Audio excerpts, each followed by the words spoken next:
Ang Pilipinas 300 taon nakaraan. Kalagayan ng kapuluan sa simula ng ika-17 siglo, ang pamumuno ng Kastila ay ganap na naitatag. Sa pagtatapos ng ika-16 na siglo ang Pilipinas ay nasa isang henerasyon na ng mga Kastila. Sa loob ng 35 taon na ito ang pinakakapansin-pansin sa lahat ng mga resulta ng mahabang panahon ng pananakop ng mga Espanyol ay naisakatuparan.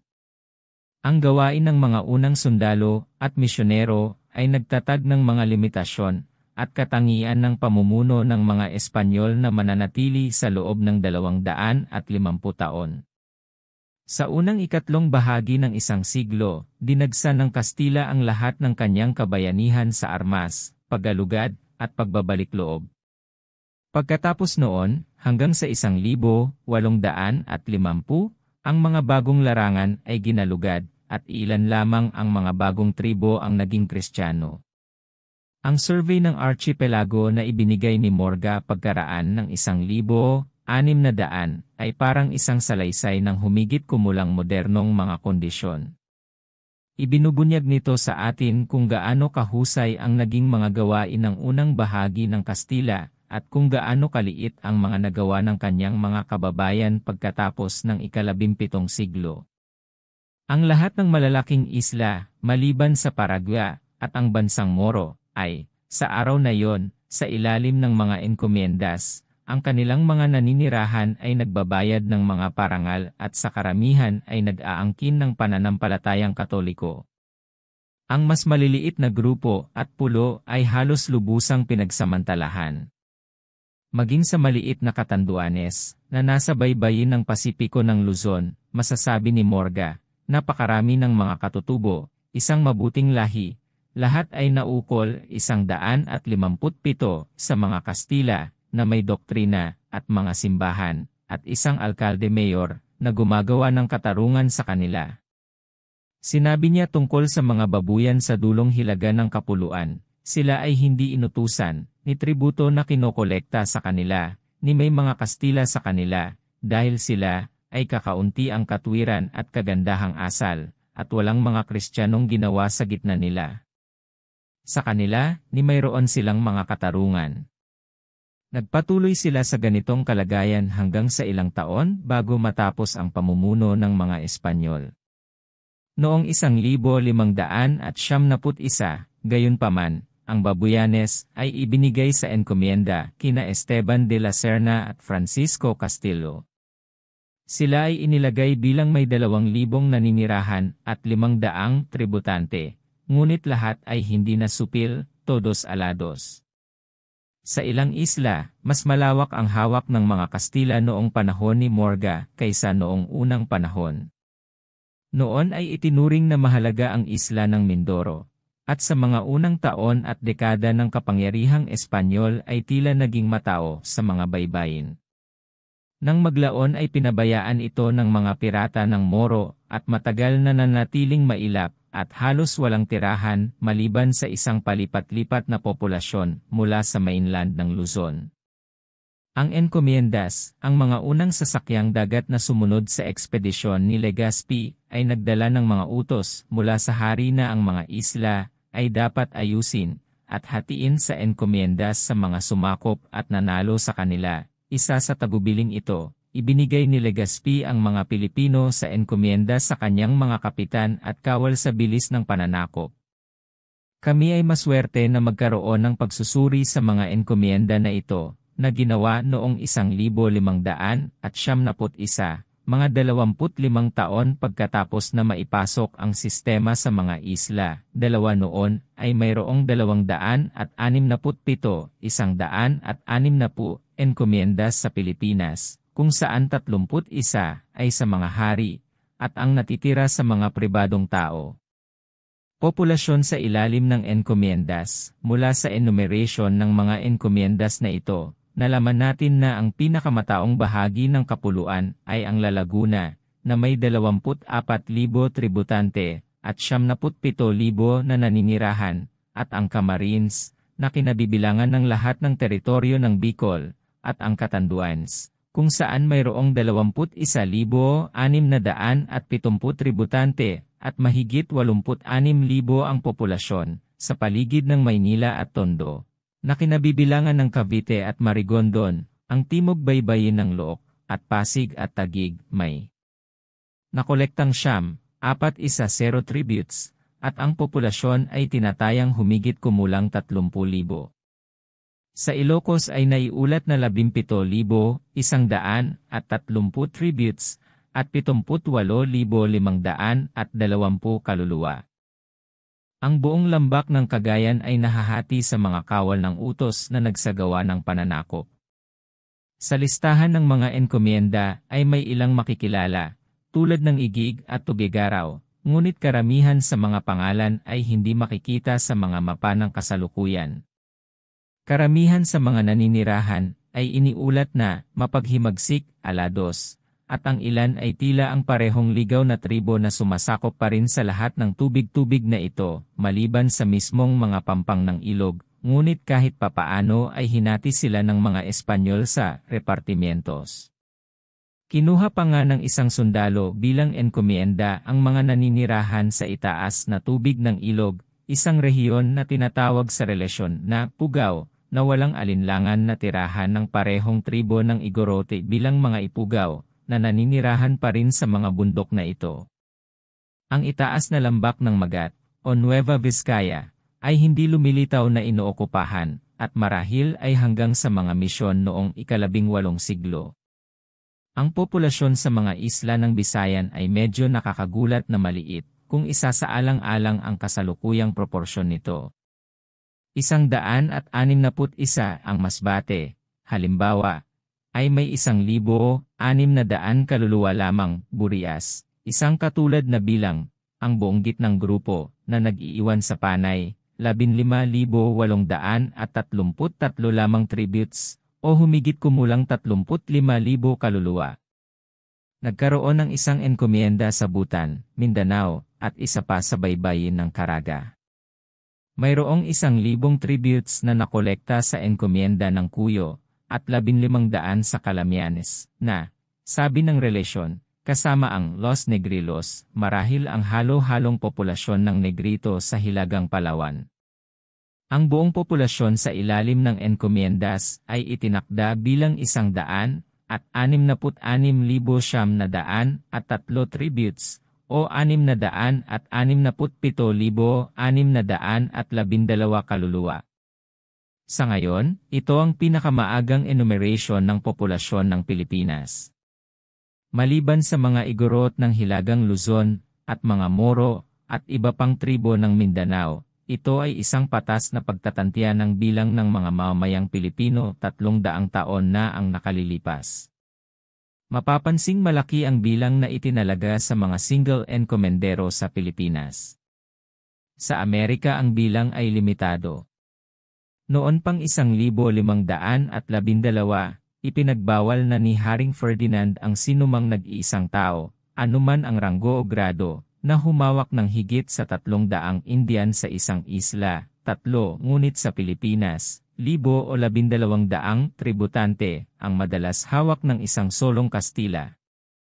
Kalagayan ng mga Pilipino sa ilalim ng enkomiendas, madalas na pag-aalsa, na ang mga Pilipino sa marami sa mga islang ito ay labis na nagdamdam sa kanilang kalagayan ay pinatunayan ng madalas na pag-aalsa, at paghihimagsik.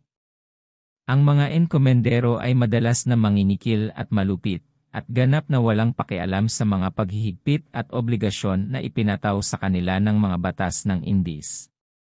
Paminsan-minsan ang isang bagong gobernador, 162 sa ilalim ng unang udyok ng mga tagubilin mula sa Mexico o Espanya, ay gumawa ng isang bagay upang iwasto ang mga pang-aabuso.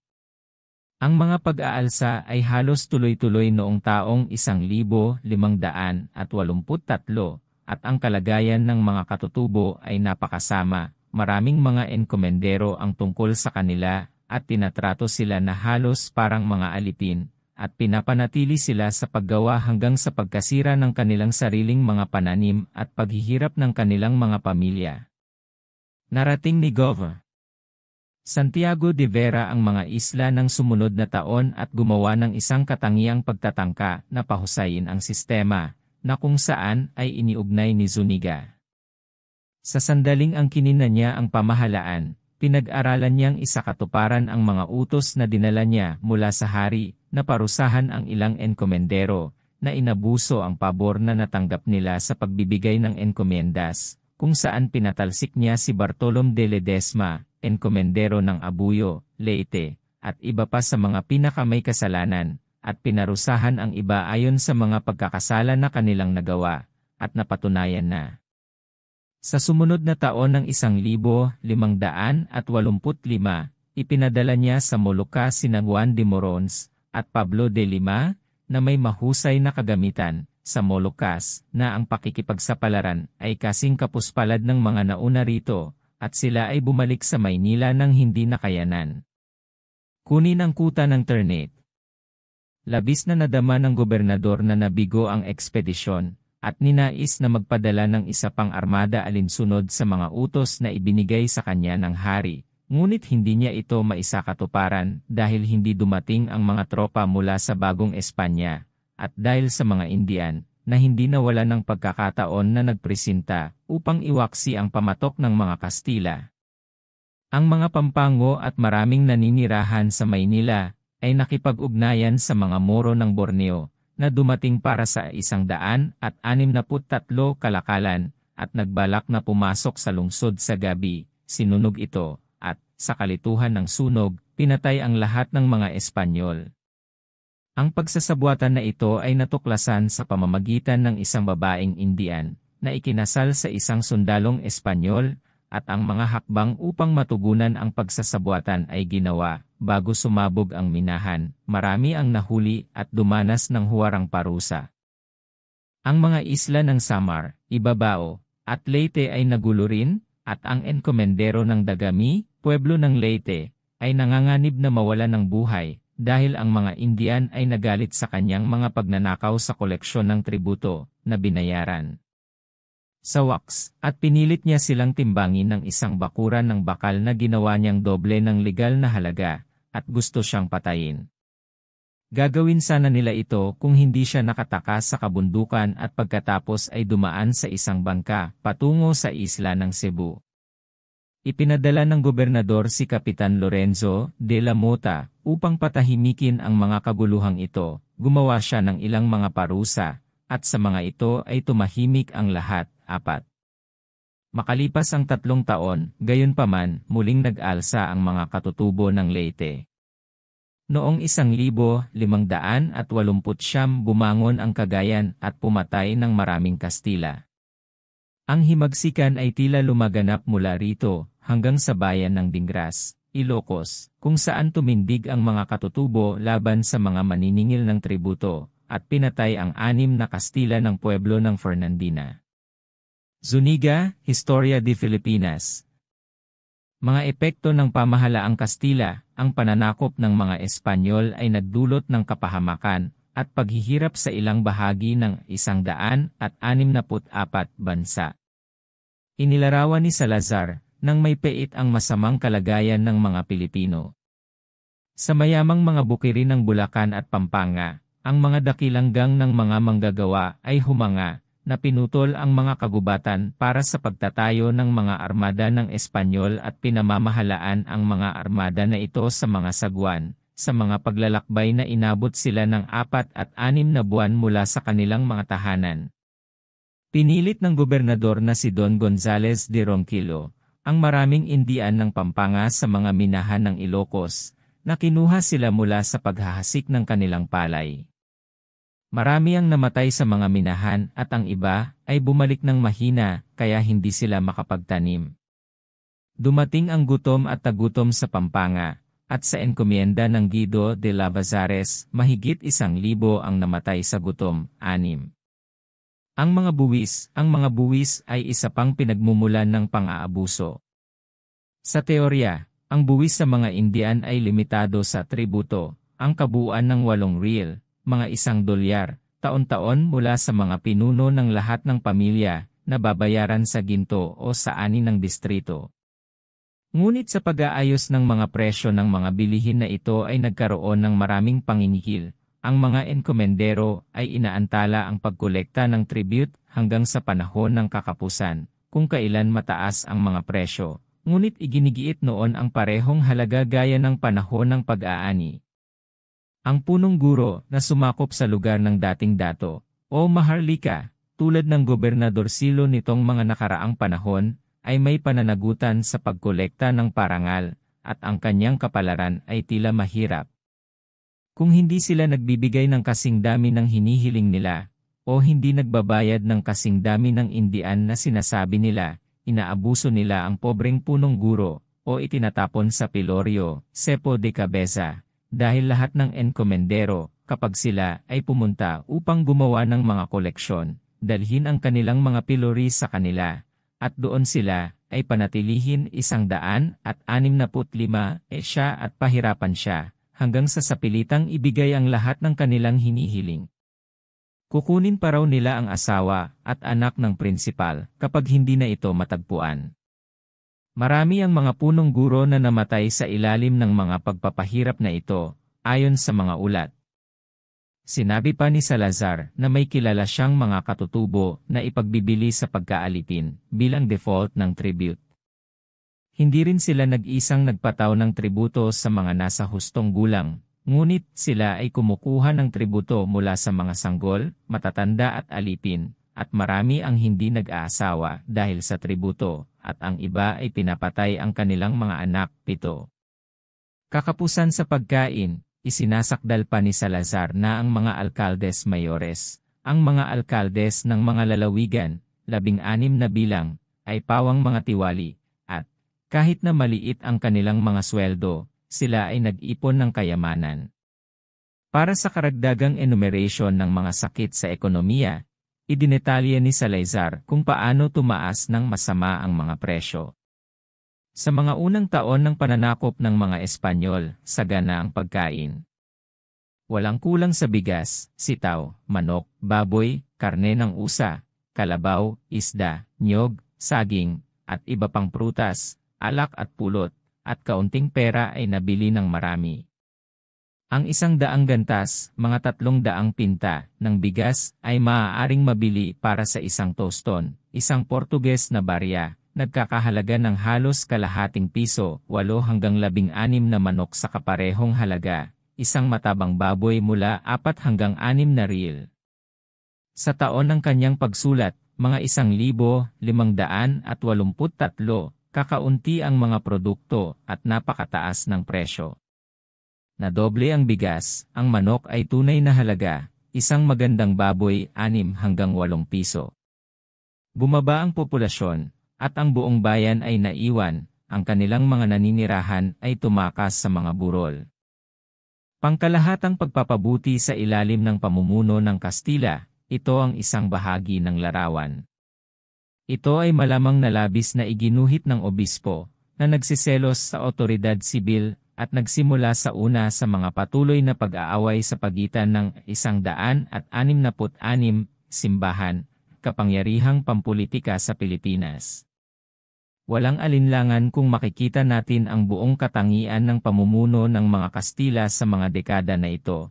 Dapat nating makita na bumuti ang aktwal na kalagayan ng Pilipino at bumangon ang kanyang grado sa kultura. Walang sinuman ang makapagtatantya ng aktwal na kabutihang nanggagaling sa isang tao kapag napailalim sa kapangyarihan ng isang pamahalaan na kayang panatilihin ang kapayapaan at magbigay ng hustisya. Ang pagbubuwis kung minsan ay mabigat, katiwalian na walang dahilan, ngunit halos anumang bagay ay mas mabuti kaysa anarkiya.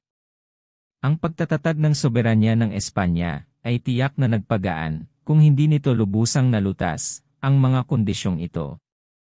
Lahat ng mga lalawigang ito, maaaring isulat ni Morga, ay pinatahimik at pinamamahalaan mula sa Maynila, na mayroong mga alkaldes mayores, koregidor, at tenyente, na ang bawat isa ay namamahala sa kanyang distrito o lalawigan at nagbibigay ng hustisya.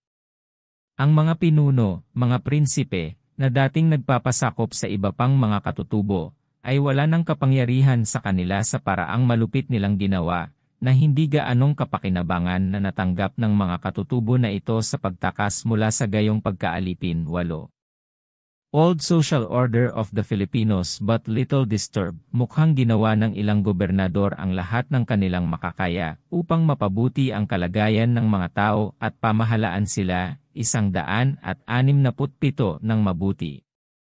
Si Santiago de Vera, gaya ng nakita natin, ay umabot pa sa pag-utos sa karapat-dapat na pari, si Padre Juan de Plasencia, na siyasatin ang mga kaugalian at panlipunang organisasyon ng mga Pilipino, at ihanda ang isang ulat ng kanilang mga batas, upang sila ay maging higit pa. Angkop na pinamamahalaan. Ang maikling code na ito, para sa gayon, ay ipinamahagi sa mga alkaldes, mga hukom, at mga enkomendero, na may mga utos na huwaran ang kanilang mga desisyon alinsunod sa kaugalian ng mga Pilipino, siyam. Sa pag-uutos ng mga lokal na gawain, ang mga Kastila sa ilang lawak ay pinabayaan ang lumang kaayusan sa lipunan ng mga Pilipino na hindi nababagabag. Ang ilang uri ng lipunan ay unti-unting nasupil, at sa pinuno ng bawat baryo, o maliit na pamayanan, ay hinirang na pinuno, o kabeza de barangay. Dahil ang mga barangay na ito ay pinagsama-sama sa mga pueblo, o mga bayan, ang mga dating datos ay hinirang na mga kapitan at gobernadorsilyo. Ang pagbabayad ng tribute, ang tribute ay ipinakilala noong 1,570 ito ay dapat na 8 rieles o 1 piso ng pilak para sa bawat pamilya. Ang mga batang wala pang 16 at higit sa 60 ay exempted. Noong 1,570 ang halaga ay itinaas sa 10 reales. Dito ay idinagdag ang 1 real para sa simbahan, na kilala bilang sanctorum, at sa organisasyon ng mga bayan, 1 real para sa Caja de Comunidad o Municipal Treasury. Sa ilalim ng encomiendas ang tribute ay ibinayad sa mga enkomendero, maliban sa royal encomiendas, ngunit pagkatapos ng 2 o 3 henerasyon, habang pinipigilan ang mga enkomiendas, ang mga koleksyong ito ay direktang napunta sa Insular Treasury. Mayroong, bilang karagdagan sa pagkilala, isang sapilitang serbisyo ng paggawa sa mga kalsada, tulay, at 168 pampublikong gawain na kilala bilang corvée, isang feudal na termino, o marahil sa pangkalahatan bilang polos wa servicios. Tinatawag na polistas ang mga naglalabas ng sapilitang paggawang ito. Pagbabalik loob ng mga Pilipino sa Kristyanismo, ang populasyon ay napakabilis na naging Kristiyano. Sumasang-ayon ang lahat ng mga ulat na halos walang naranasan, nakahirapan sa pagbibinyag sa mas maunlad na mga tribo. Walang lalawigan sa mga islang ito, sabi ni Morga, na lumalaban sa pagbabagong loob, at hindi nagnanais nito. 11 sa katunayan, ang mga isla ay tila hinog na para sa pangangaral ng mas mataas na pananampalataya, Kristiyano man o Mohamedan. Sa loob ng ilang panahon, ang dalawang dakilang relihiyong ito ay magkasamang nakipagpunyagi sa paligid ng Maynila, 12, ngunit sa pagtatapos ng 3 dekada, ang kapangyarihan at relihiyon ng mga Kastila ay parehong naitatag. Karaniwang naantala ang pagbabagong loob dahil sa kakulangan ng sapat na bilang ng mga pari. Nakita natin na ang pagbabagong ito ng mga tao ay gawain ng mga misyonerong Prail. Noong 1,571 mayroong 140 sa mga isla, ngunit ang relasyon de encomiendas ay nananawagan ng 160 pa upang maayos na matustusan ang mga tao na inilagay sa ilalim ng tributo. Pagdating ng mga Praile, ang mga Agustino ang unang dumating kasama si Legazpi. Pagkatapos ay dumating ang nakayapak na mga Praile ng Order of St. Francis. Ang mga unang Heswita, sina Padres Antonio Sedeno at Alonzo Sanchez, ay dumating kasama ang unang obispo ng mga isla, si Domingo de Salazar, noong 1580. Sila ay dumating na tila walang mapagkukunan. Maging ang kanilang mga damit na dinala mula sa Mexico ay nabulok na sa paglalakbay. Nakakita sila ng isang maliit, mahirap, makitid na bahay sa isang suburb ng Maynila, na tinatawag na Lagyo, malamang ay Concepcion. Hindi maganda ang pagkagamit noon, sabi ni Chirino, na ang parehong kaban na naglalaman ng kanilang mga libro ay ang mesa kung saan 169 sila kumain. Ang kanilang pagkain sa loob ng maraming araw ay kanin, niluto sa tubig, walang asin o mantika o isda o karne o kahit isang itlog o anumang bagay maliban kung minsan bilang regalo ay tinatangkilik nila ang ilang asin na sardinas. 13 pagkatapos ng mga Heswita dumating, habang kami nakita ang mga prele ng Orden Dominicano, at ang huli ay ang Recollects o mga walang sapin na Augustinian. Dibisyon ng kapuluan sa mga orden ng relihiyoso. Ang kapuluan ay nahati sa mga pangkat ng misyonero. Maraming parokya ang mga Augustinian sa Bisaya, sa baybayin ng Ilocano, ilan sa Pangasinan, at lahat ng nasa Pampanga. Ang mga Dominicano ay may bahagi ng Pangasinan at lahat ng lambak ng Cagayan. Kinokontrol ng mga Pransiskano ang Camarines at halos lahat ng Southern Luzon at ang rehiyon ng Laguna de Bay. Ang lahat ng mga kautusang ito ay may mga kumbento at monasteryo kapwa sa lungsod ng Maynila at sa paligid ng bansa. Ang kahangahangang mga simbahan ng ladrilyo at bato, na ngayon ay katangian ng halos lahat ng pueblo, ay hindi pa naitayo noong mga unang dekada, ngunit sinabi sa atin ni Morga na ang mga simbahan at monasteryo ay gawa sa kahoy, at mahusay ang pagkakatayo, na may mga kasangkapan at magagandang palamuti, kumpleto sa paglilingkod, mga krus, mga kandelero, at mga kalis na pilak at ginto. Ang mga unang paaralan, kahit sa mga unang taon na ito ay tila may ilang pagtatangka sa edukasyon ng mga katutubo.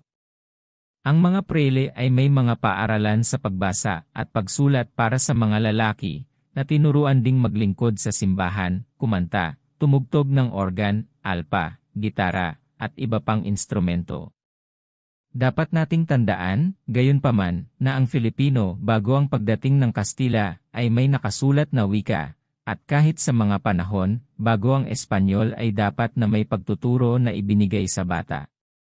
Ang uri ng mapagpakumbabang paaralan, 170 na matatagpuan ngayon sa mga malalayong baryo, na isinasagawa ng isang matandang lalaki o babae, sa sahig o sa bakuran ng isang tahanan, kung saan nagpapatuloy ang mga ordinaryong trabaho ng pamilya, marahil ay walang utang.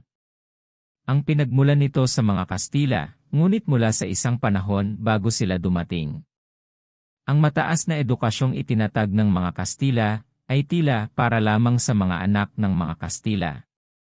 Noong 1601, itinatag ng mga Heswita, mga pioneer ng Orden ng Romano Katoliko sa edukasyon, ang Kolehiyo ng San Jos.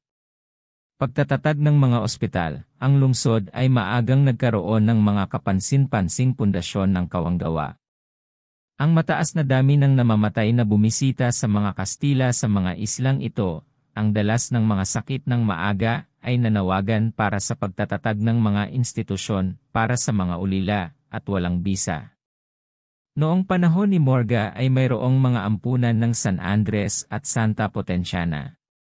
Naroon ang Royal Hospital, na namamahala sa 3 Pransiskano, na nasunog sa sunog noong 1603,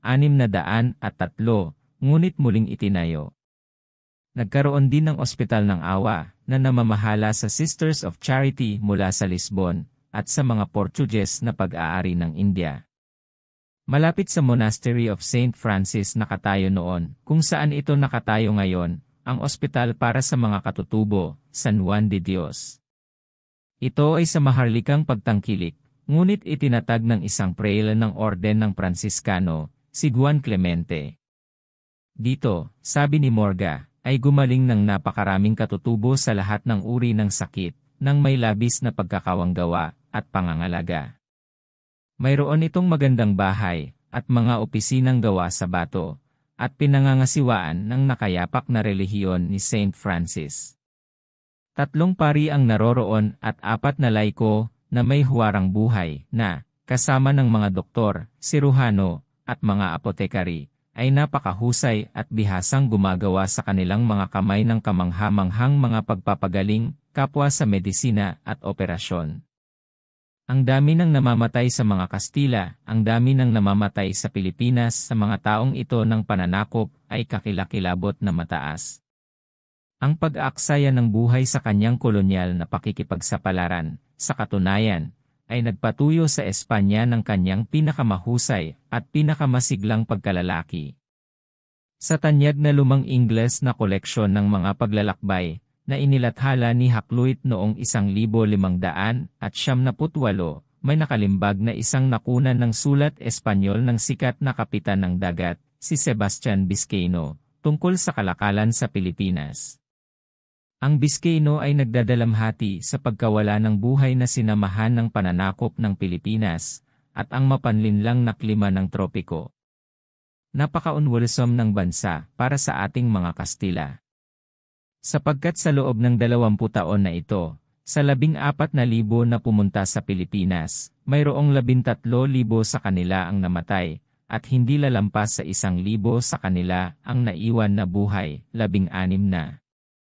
Ang populasyon ng Kastila sa mga isla ay palaging maliit. Sa simula ng ika-17 siglo ay tiyak na hindi hihigit sa 2,000 at malamang na mas mababa sa huling bahagi ng siglo. Hinati sila ni Morga sa 5 klase, ang mga prelate at ecclesiastics, ang mga enkomendero, kolonisador, at mananakop, mga sundalo, opisyal ng digmaan at dagat, mga mangangalakal at mga negosyante, at ang mga opisyal ng pamahalaan ng kanyang kamahalan. Ilan lang ang nabubuhay ngayon, sabi niya, sa mga unang conquistadores na nanalo sa lupain at nagsagawa ng pananakop kasama ang adelantado Miguel Lopez de Legazpi, 17. Ang pinakamalaking lungsod, karamihan sa populasyon ng Kastila na ito ay nanirahan sa Maynila o sa 5 iba pang lungsod na itinatag ng mga Kastila 172 sa unang 3 dekada ng kanilang pananakop. Ang mga yon ay ang mga sumusunod. Ang lungsod ng Nueva Segovia, sa bukana ng Cagayan, ay itinatag sa pagkagobernador ng Ronquillo, noong unang nasakop ang lambak ng Cagayan at ang mga kolonistang Hapones na nanirahan doon ay pinatalsik. Nagkaroon ito sa simula ng ika-17 siglo ng 200 Espanyol na naninirahan sa mga bahay na gawa sa kahoy. Nagkaroon ng kuta ng bato kung saan nakamount ang ilang artilerya. Bukod sa 200 Espanyol na naninirahan, ay mayroong 100 regular na sundalong Espanyol, kasama ang kanilang mga opisyal, at ang alcalde-mayor ng lalawigan. Ang Nueva Segovia ay naging upuan din ng isang obispo na kinabibilangan ng buong Hilagang Luzon. Ang kahalagahan ng magandang lungsod noon ay matagal nang nawala, at ang pueblo ng Lalo, na nagmamarka sa lugar nito, ay isang hindi gaanong katutubo na bayan. Ang lungsod ng Nueva Cáceres, sa Camarines, ay itinatag ni Gobernador Lasande. Ito rin ay ang upuan ng isang obispo, at mayroong 100 Espanyol na naninirahan. Ang mga lungsod ng Cebu at Iloilo, sa mga Bisaya, ay ang mga lungsod ng banal na pangalan ng Diyos, Cebu, at sa isla ng Panay, Arvalo, o Iloilo. Ang una ay nagpapanatili ng isang bagay ng kahalagahan na nakalakip sa unang pamayanan ng mga Espanyol. Mayroon itong batong kuta at naging upuan din ng isang obispo. Ito ay binisita ng mga barkong pangkalakal mula sa Moluccas, at sa pamamagitan ng pahintulot ng hari ay natamasa sa loob ng ilang panahon ang di pangkaraniwang pribilehiyo ng pagpapadala taon-taon ng isang barko na puno ng mga kalakal sa New Spain. Ang Arvalo ay may humigit kumulang 80 Espanyol na naninirahan, at isang monasteryo ng mga Augustinian. Ang lungsod ng Fernandina, o Vigan, na itinatag ni Salcedo, ay halos walang mga Espanyol na naninirahan. 173, gayunpaman, ito ang sentrong pampulitika ng dakilang baybayin ng Ilocano, at hawak nito ang posisyong ito hanggang sa kasalukuyan. Maynila. Ngunit ang lahat ng mga lungsod na ito ay higit na nalampasan ang kahalagahan ng kabisera sa pampang ng Pasig. Ang karunungan ng pagpili ni Legazpi ay higit pa sa makatwiran. Ang Maynila sa simula ng ika-17 siglo ay walang alinlangan na pinakamahalagang lungsod sa Europa sa silangan. Gaya ng nakita na natin, noong 1580 ang Portugal ay isinama ng Espanya, at kasama niya ang lahat ng pag-aari ng Portuges sa India, China, at Malaysia. Pagkatapos ng 1610, halos taunang nakikipagdigma ang mga Dutch para sa kolonyal na imperyong ito, at nabawi ng Portugal ang kanyang kasarinlan noong 1640. Ngunit sa unang ilang taon ng ika-17 siglo, ang Maynila ang pampulitika na may bahay ng isang imperyo na umaabot mula Go hanggang Formosa at niyakap ang lahat. Yaong mga inaasam na lupain na sa loob ng isang siglo at kalahati ay naging hangarin ng mga estadong Europeo. Ang gobernador ng Pilipinas ay halos isang malayang hari. Sa nominal, siya ay nasa ilalim ng Viceroy ng Mexico, ngunit halos nakipagdigma siya, nagtapos ng mga kapayapaan, at tumanggap at nagpadala ng mga embahada sa kanyang sariling pagpapasya. Ang kaharian ng Cambodia ay kanyang kakampi, at ang mga estado ng China at Japan ay kanyang mga kaibigan. Ang komersyal na kahalagahan ng Maynila, ang Maynila rin ang sentro ng komersyo ng Malayong Silangan, at ang Entrep kung saan ipinagpalit ng mga kaharian sa Silangang Asya ang kanilang mga paninda. Dito dumating ang magagandang fleets ng junks mula sa China na puno ng mga tindahan. Pinuno ni Morga ang halos 2 pahina ng enumeration ng kanilang mga paninda na kinabibilangan ng lahat ng uri ng mga seda, brocade, muebles, perlas at hiyas, prutas, mani, tame buffalo, gansa, kabayo at mules, lahat ng uri ng hayop, maging sa mga ibon sa mga kulungan na ang ilan ay nagsasalita at ang iba ay umaawit, at kung saan sila ay gumagawa ng 174, 1,000 trick, mayroong hindi mabilang na iba pang mga gewgaws at knickknacks, na sa mga Espanyol ay lubos na pinahahalagahan. 18. Bawat taon, isang fleet ng 30 hanggang 40 sasakyang dagat ang naglayag kasama ng bagong buwan noong Marso. Ang paglalayag sa dagat ng China, na maalon sa mga monsoon, ay tumagal ng 15 o 20 araw, at ang fleet ay bumalik sa katapusan ng Mayo o simula ng Hunyo. Sa pagitan ng Oktubre at Marso ay dumating, bawat taon, ang mga barkong Hapons mula sa Nagasaki na nagdadala ng trigo, seda, bagay ng sining, at sandata, at inalis sa Maynila ang hilaw na seda ng China, ginto, sungay ng usa, kakahuyan, pulot, wax, palma, alak at alak ng Castile. Mula sa Malacca at India ay dumating ang mga armada ng mga Portuges na sakop ng Espanya, na may mga pampalasa, mga alipin, mga negro at mga kafir, at ang mayamang mga produkto ng Bengal, India, Persya, at Turkey. Mula sa Borneo, nanggaling din ang mas maliit na sasakyan ng mga Malay, na mula sa kanilang mga bangka, ay nagbebenta ng mga pinong banig ng palma, na ang pinakamaganda ay nagmumula pa rin sa Cagayan de Sulu at Borneo, mga alipin, sago, mga palayok ng tubig at makintab na lupa, itim at pino. Mula rin sa Siam at Cambodia, ngunit mas madalas, may dumating na mga barkong pangkalakal. Kaya't ang Maynila ay isang mahusay na emporium para sa lahat ng mga bansa sa silangan, na ang kalakalan nito ay tila higit na isinasagawa ng at sa pamamagitan ng mga mangangalakal ng Maynila. Pinaghihigpitan ang kalakalan sa Mexico at Espanya, ang komersyo sa pagitan ng Pilipinas at Mexico at Espanya, bagaman ito ay napakahalaga, ay nalimitahan ng pagkilos ng korona. Ito ay isang komersyo na tila inamin ng walang katapusang paglawak, ngunit ang mga mangangalakal at mga tagagawa ng peninsula ay sumigaw laban sa pag-unlad nito, at ito ay sumailalim sa pinakamatinding limitasyon. 4 na galyon ang unang pinananatili, 175, para sa kalakalang ito, na ipinadala ng 2 sa magkasunod na taon mula Maynila hanggang sa daungan ng Acapulco, Mexico. Ang liham tungkol sa kalakalan ng Pilipinas, na sinipina, ay nagsasaad na ang mga galyon na ito ay malalaking barko na may tig-600 at 800 tonelada bawat isa. 19 sila ay napakalakas kasama ng mga sundalo, at dinala nila ang taunang koryo, mga pampalakas, at mga suplay ng pilak ng Mexico. Para sa pakikipagkalakalan sa China, nananatiling komersyal na pera ng silangan hanggang sa kasalukuyan.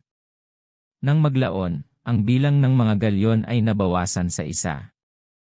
The rich cargoes of the galleons, ang landas ng Philippine galleon ay nasa hilagang silangan hanggang sa humigit kumulang 40 segundong antas ng latitude, kung saan nanaig ang hanging kanluran mula doon halos diretso sa karagatan hanggang sa Cape Mendocino sa hilagang California, na natuklasan. At nakamapa ng Biscayno noong 1602. Mula noon ang kurso ay nasa kanlurang baybayin ng Hilagang Amerika, halos 3,000 milya patungo sa daungan ng Acapulco. Maiisip natin kung gaano maingat na napili at mayaman sa kalidad ang mga paninda kung saan ang mga nag-iisang galyon na ito ay dinala, ang pinili ng lahat ng mayayamang tindahan na dumating sa Maynila. Ang mga kita ay napakalaki, 6 at 800%. Isinulat ni Biscayno na may 200 dukat na namuhunan sa mga paninda ng Espanyol at ilang kalakal ng Flemish. Gumawa siya ng 1400 dukat, ngunit idinagdag niya, noong 1588 siya ay nawalan ng isang barko, ninakawan at sinunog ng mga Ingles. Sa ligtas na pagdating ng mga barkong ito ay nakasalalay kung gaano kalaki ang mga kapalaran ng kolonya. Capture of the Galleons. Para sa mga henerasyon ang mga galyon na ito ay marahil ang pinakakaakit-akit at romantikong premyo na pumukaw sa pagiging kupido ng privateer. Ang unang nakinabang sa mayamang na dambong na ito ay si Thomas Cavendish, 176, na noong 1584 ay dumaan sa Straits of Magellan na may armada ng 5 sasakyang dagat. Tulad ni Drake na nauna sa kanya, sinira niya ang baybayin ng South America, at pagkatapos ay dire-diretsyong tumawid sa dagat patungo sa Moluccas. Dito siya nakakuha ng impormasyon tungkol sa mayamang komersyo ng Pilipinas, at sa taunang paglalayag ng galyon. Bumalik sa Pasipiko ang fleet ng Cavendish para sa baybayin ng California. Sa sarili niyang salaysay ay ikinuwento niya kung paano siya nagpatalo sa pagitan ng Cape San Lucas at Mendocino hanggang sa lumitaw ang galyon na mabigat sa kanyang kayamanan. Siya ay nahulog sa kanyang mga kamay halos walang away. Nagdala siya ng 122,000 piso ng ginto at isang malaki at mayamang tindahan ng mga satin, damask, at moss. Inilapag ni Cavendish ang mga Espanyol sa baybayin ng California, sinunog ang Santa Ana, at pagkatapos ay bumalik sa Pilipinas at gumawa ng pag-atake sa paggawaan ng barko ng Iloilo, ngunit tinanggihan. 177 nagpadala siya ng sulat sa gobernador sa Maynila, ipinagmamalaki ang kanyang pagkabihag, at pagkatapos ay naglayag patungo sa Cape of Good Hope at tahanan. May isang lumang kwento na nagsasabi kung paano ang kanyang mga barkong pagod sa dagat ay umahon sa Thames. Ang kanilang mga palo ay nakasabit sa mga layag na seda at damask. Mula sa oras na ito sa pakikipagsapalaran ay hindi gaanong ligtas. Noong 1588 dumating sa Espanya ang napakatinding sakuna ng kanyang kasaysayan, ang pagkawasak ng dakilang armada. Mula sa petsang ito ang kanyang kapangyarihan ay nawala, at ang kanyang pangalan ay hindi na isang malaking takot sa mga dagat. Kinokontrol ng mga English freebooter ang mga karagatan, at noong 1610 ay lumitaw ang Dutch sa silangan, hindi kailanman umatras. Ang lungsod ng Maynila 300 taon na ang nakararaan. Halos hindi natin maisasara ang kabanatang ito nang walang karagdagang pagtukoy sa lungsod ng Maynila gaya ng paglitaw nito 300 taon na ang nakararaan. Sa kabutihang palad, nag-iwan sa amin si Morga ng isang detalyadong paglalarawan kung saan iginuhit ang mga sumusunod na punto sa pangunahing. Gaya ng nakita na natin, inilatag ni Legazpi ang lungsod sa itim na lugar ng bayan, at kuta ng prinsipe ng Mohammedan na nawasak sa pakikibaka para sa pananakop. Binigyan niya ito ng parehong lawak at sukat na taglay nito hanggang ngayon. Tulad ng ibang mga kolonyal na kabisera sa malayong silangan, ito ay pangunahing kuta at kanlungan mula sa pag-atake. Sa punto sa pagitan ng dagat at ng ilog ay itinayo ni Legazpi ang sikat at permanenteng kuta ng Santiago. Sa panahon ng dakilang adelantado ito ay malamang na isang kahoy na tanggulan lamang, ngunit sa ilalim ng Gobernador Santiago de Vera ito ay itinayo mula sa bato.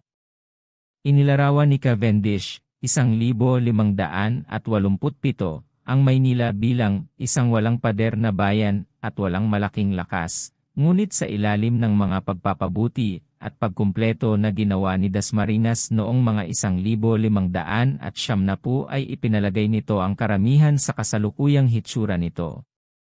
Ang mga baril nito ay lubusang nag-utos sa pasukan, 178 sa Ilog Pasig, at naging imposible ang paglapit ng mga bangkang pagalit mula sa gilid ng daungan.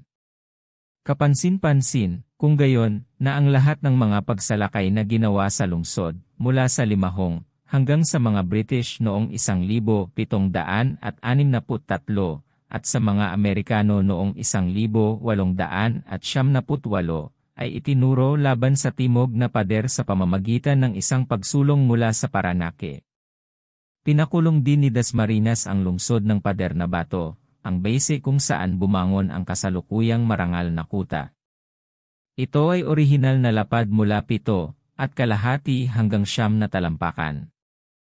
Sa taas nito ay walang binigay na figura, simpleng sabi ni Morga na sa mga buttress at turret nito ay sapat itong mataas para sa layunin ng depensa. Ang lumang fort, may isang batong kuta sa timog na bahagi na nakaharap sa ermita, na kilala bilang Fortress of Our Lady of Guidance, at mayroong 2 o higit pang balwarte, bawat isa ay may 6 na piraso ng artilerya, St. Andrews, na ngayon ay isang powder magazine sa timog silangang sulok, at St. Gabriel's, na tinatanaw ang distrito ng Parian, kung saan nanirahan ang mga Inchik. Ang 3 pangunahing pintuan sa lungsod, na may mas maliliit na wicket at postern, na bumubuka sa ilog at dagat, ay regular na isinasara sa gabi ng bantay na nag-ikot. Sa bawat tarangkahan at wicket ay may permanenteng post ng mga sundalo at artilerista. Ang Plaza de Armas na katabi ng kuta ay mayroong arsenal, mga tindahan, mga pulbos, at isang pandayan para sa paghahagis ng mga baril at artilerya. Ang pandayan, nang itinatag ni Ronquillo, ay namamahala sa isang pampangan Indian na tinatawag na Pandapira. Ang mga Espanyol na gusali ng lungsod, ang mga gusali ng lungsod, lalo na ang Casas Riles, at ang mga simbahan at monasteryo, ay matibay na itinayo mula sa bato. Inaangkin ni Chirino na ang pagputol ng bato, ang pagsunog ng apog, at 179, ang pagsasanay ng mga katutubong at intsik na artisan para sa gusaling ito, ay gawa ng amang Heswita, si Sedeno. Siya mismo ang gumawa ng unang mga trail na luwad at nagtayo ng unang bahay na bato, at kaya hinimok at hinikayat ang iba, siya mismo ang namamahala, ang pagtatayo ng mga pampublikong gawain, na ang lungsod, na dati ay gawa lamang ng kahoy at tungkod, ay naging isa sa ang pinakamahusay na ginawa at pinakamaganda sa Indies. 20 siya rin ang naghanap ng mga pintor at dekorador ng Tsino at pinalamutian ang mga simbahan ng mga larawan at mga pintura. Sa loob ng mga dingding, may humigit kumulang 600 bahay na may pribadong kalikasan. Karamihan sa mga ito ay gawa sa bato at baldosa, at may pantay na bilang sa labas sa mga suburb o arabales. Lahat ay inookupahan ng mga Espanyol. Todos son vivienda y población de los Espanoles, 21. Ito ay nagbibigay ng humigit kumulang 1200 pamilya o establishmiento ng Kastila, maliban sa mga relihiyoso, na sa Maynila ay may bilang ng hindi bababa sa 150, 22 ang garison. Sa mga tiyak na panahon, mga 400 sinanay na sundalong Espanyol na nakakita ng serbisyo sa Holland at sa mababang bansa. At ang mga opisyal na klase. Ang Malecon at ang Luneta, nakakatuwa sa maagang petsang ito na mabanggit ang sikat na paglilibang, ang Paseo de Bagumbayan, na ngayon ay karaniwang kilala bilang Malecon at Luneta. Ang Maynila, sabi ng ating historiador, ay may dalawang lugar ng libangan sa lupa. Ang isa, na malinis at malawak, ay umaabot mula sa puntong tinatawag na Our Lady of Guidance para sa halos 1 liga sa tabi ng dagat, at sa pamamagitan ng kalye at nayon ng mga katutubo na tinatawag na Bagumbayan, hanggang sa 181 napakadebotong ermita, tinatawag na Hermitage of Our Lady of Guidance. At mula roon ay isang magandang distansya sa isang monasteryo at misyon, doktrina ng mga Augustinians, na tinatawag na Mahalat, Malate. 23 ang isa pang biyahe, ay nasa labas ng kasalukuyang suburb ng Concepcion, na tinatawag noon na Lagyo. Sa Paco, kung saan naroon ang monasteryo ng mga Pransiskano. Ang mga Intsik sa Maynila, ang sinaunang komersyo ng mga Tsino, nakita na natin na kahit noong nakalipas na 300 taon, ang Maynila ay isang metropolis ng silangang daigdig. Ang mga sasakyang pandagat mula sa maraming lupain ay naghulog sa bukana ng Pasig, at ang kanilang mga mangangalakal ay nagtayo ng kanilang mga kubol sa loob ng kanyang mga pamilihan. Ang mga alipin mula sa malayong India at Afrika ay ipinagbili sa ilalim ng kanyang mga pader. Tiyak na ito ay isang cosmopolitan na populasyon na dinadala ng palipat-lipat na tag-ulan papunta at mula sa kanyang mga tarangkahan. Ngunit sa lahat ng mga lahi sa silangan na ito, isa lamang ang naging palagian at mahalagang salik sa buhay ng mga isla. Ito ang Intsik. Hindi lumilitaw na sila ay nanirahan sa bansa o materyal na nakakaapekto sa buhay ng mga Pilipino hanggang sa pagtatatag ng Maynila ng mga Kastila. Ang mga Espanyol ay maagang nagnanais na linangin ang pakikipagkaibigan sa imperyo ng China.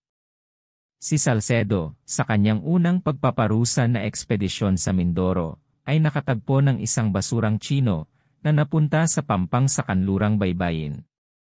Siya ay maingat na iligtas ang mga manlalakbay na ito at ibalik sila sa kanilang sariling lupain na may magiliw na mensahe na nag-aanyaya sa mga relasyon sa kalakalan. Ang komersyo at imigrasyon ay sumunod kaagad sa pagtatatag ng lungsod. Ang mga Chino ay walang pag-aalinlangan na ang pinakakahangahangang mga kolonisador sa mundo. Tila kayang umunlad sa anumang klima.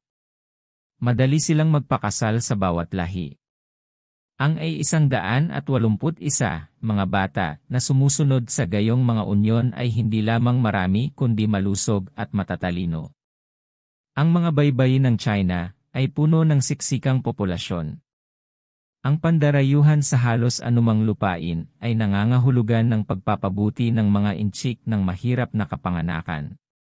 Ang mga katangian at kondisyon na ito, kasama ang kanilang matalas na pakiramdam para sa kalakalan at ang kanilang kawalang interes sa pisikal na paghihirap at panganib, ay ginagawang halos nangingibabaw na salik ang mga Chino saan man ang mga hadlang sa politika, ay hindi itinaas laban sa kanilang pagpasok.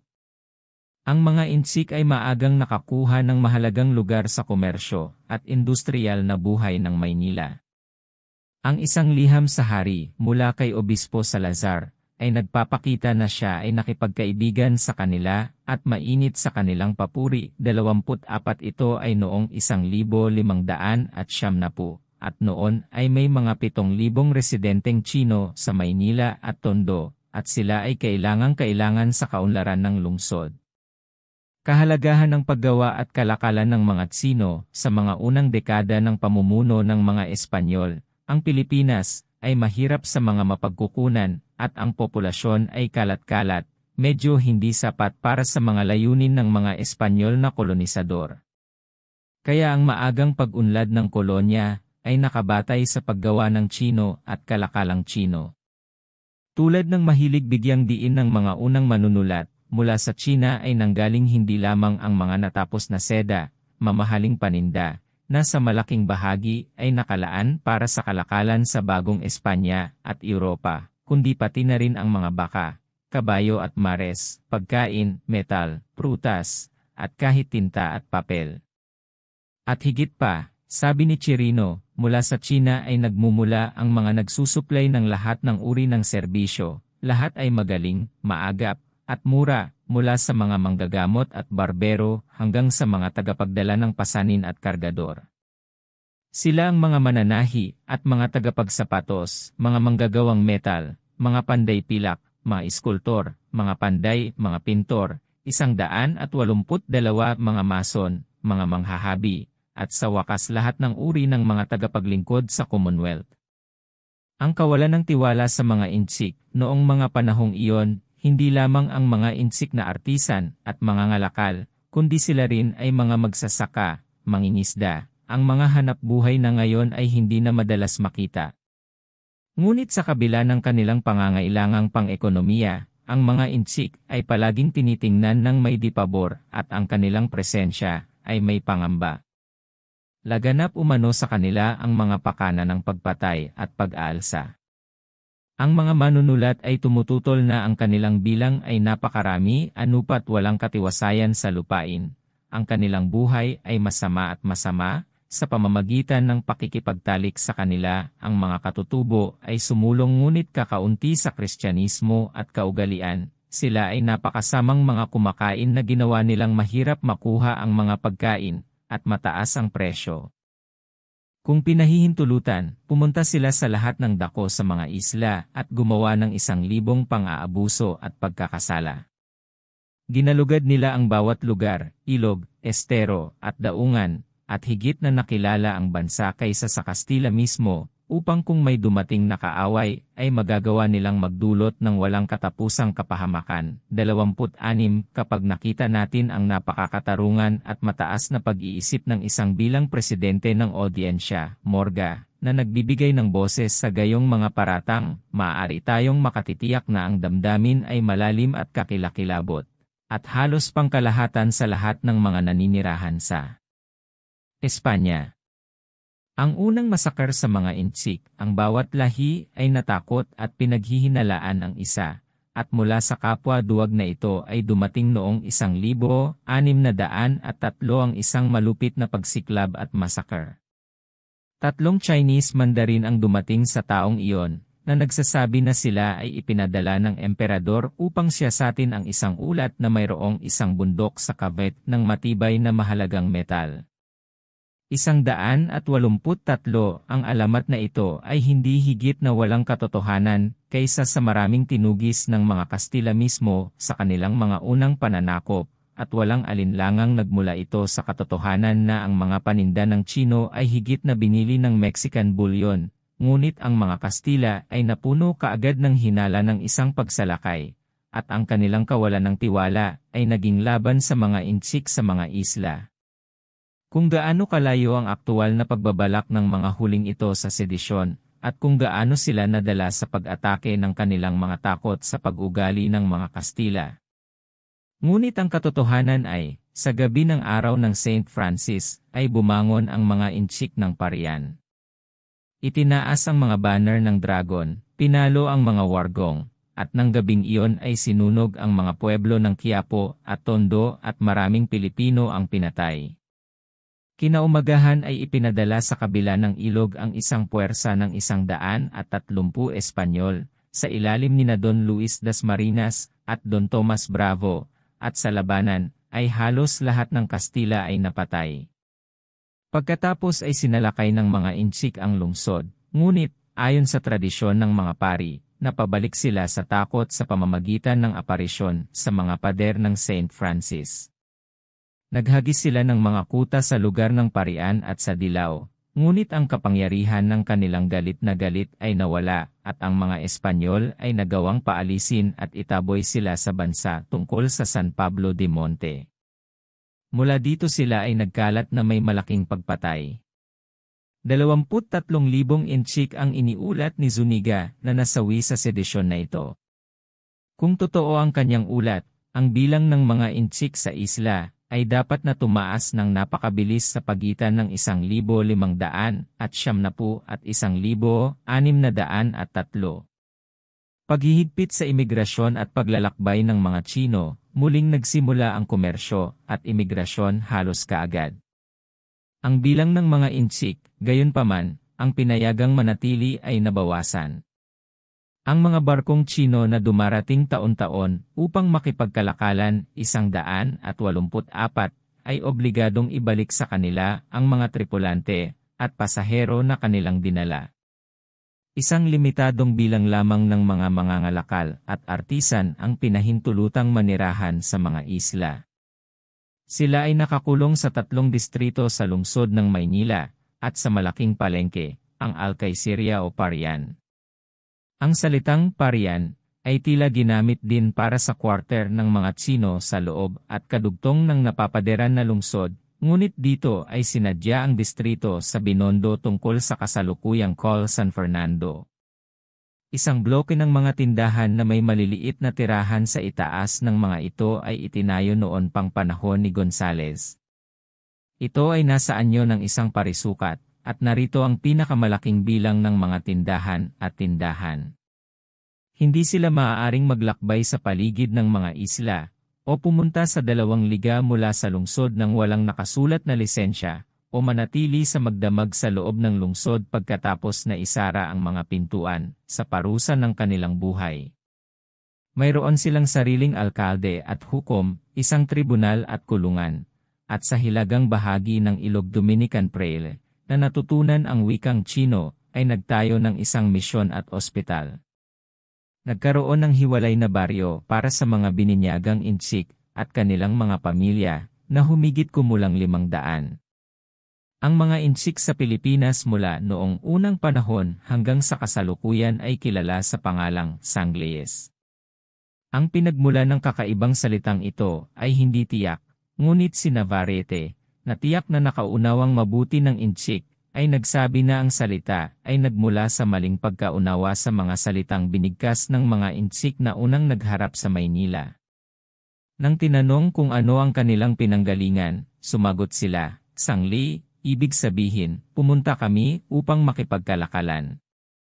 Ang mga Kastila, na hindi naiintindihan ang kanilang wika, inisip na ito ay pangalan ng isang bansa, at inilagay ang 2 salita.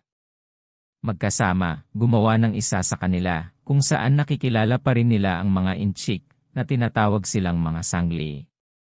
Ang kolonya ng Hapon, mayroon ding medyo kolonya ng mga Hapon noong mga unang taon. Ang kanilang pamayanan ay nasa pagitan ng Parian at ng baryo ng Laguyo. Mayroong humigit kumulang 500, at kabilang sa kanila ang mga Pransiskano ay nag-angkin ng napakaraming bilang ng mga nagbalik-loob. Ang distrito ng Filipino ng Tondo, mahaba-haba na nating inilarawan ang lungsod sa timog ng ilog at ang mga nakapaligid na suburb, karamihan sa mga ito ay kilala sa mga pangalang pinanghahawakan nila ngayon.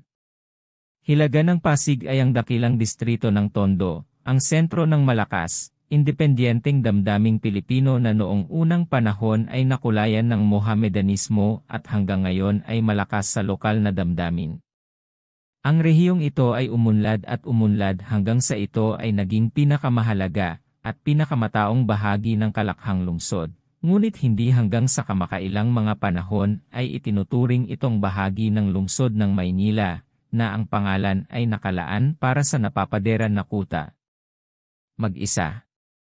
Isang tulay sa kabila ng Pasig, sa lugar ng kasalukuyang Puente de España, ang nagdugtong sa 2 distrito sa isang petsa na mas huli kaysa sa panahon ni Morga.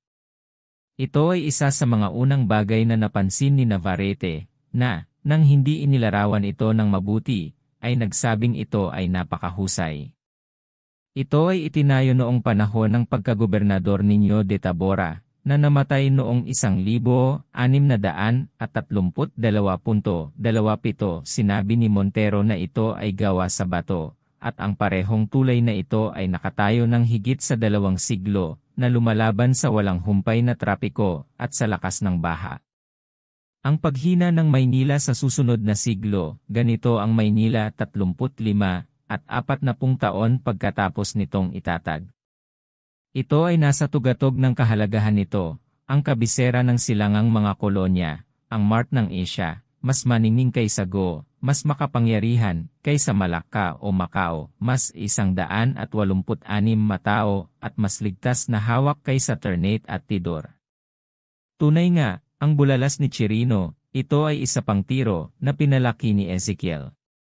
Utang nito ang mahusay na lugar nito sa henyo at katapangan ng mga taong nagtatag nito, sa kalayaan ng pagkilos na hanggang sa puntong ito ay tinatamasa, at sa superlatibo nitong sitwasyon. Sa mga sumunod na taon, kailangan nating isalaysay lamang ang proseso ng pagtanggi. Ang Espanya mismo ay mabilis na humina. Pagkalipas ng ilang taon at halos itaboy na ng mga Ingles ang kanyang mga hukbong pandagat mula sa mga dagat, nabawi ng mga Portuges ang kanilang kasarinlan at nawalan ng imperyo, ang mga Dutch ay nasa silangan, hinahabol ang mga Portuges at Espanyol at mabilis na monopolyo ang mayamang kalakalan. Ang komersyo at pakikipagkaibigan sa mga Intsik, kung saan labis na umaasa, ay nasira ng massacre at paghihiganti. At, pinakakahila-hilakbot at kaawa-awa sa lahat, ang kakilakilabot na puot at pagnanasa ng malay na pirata, sa loob ng dekada pagkatapos ng dekada, ay dapat bisitahin sa kapuluan. Ang kolonyal na patakaran ng inang bayan, makasarili, malabo, at kriminal, ay malapit ng madama ang nakakaparalisadong impluwensya nito sa pangangalakal at pangangasiwa. Ang mga bagay na ito ay lumalaki, at nagaganap sa susunod na panahon na dapat nating isaalang-alang, ang mga taon mula 1,600 hanggang 1,663. Iniwan nila ang Pilipinas na sira, at hindi gaanong mahalaga para sa isang buong sumunod na siglo, isang dekadenteng kolonya, isang pinagsasamantalahang kayamanan.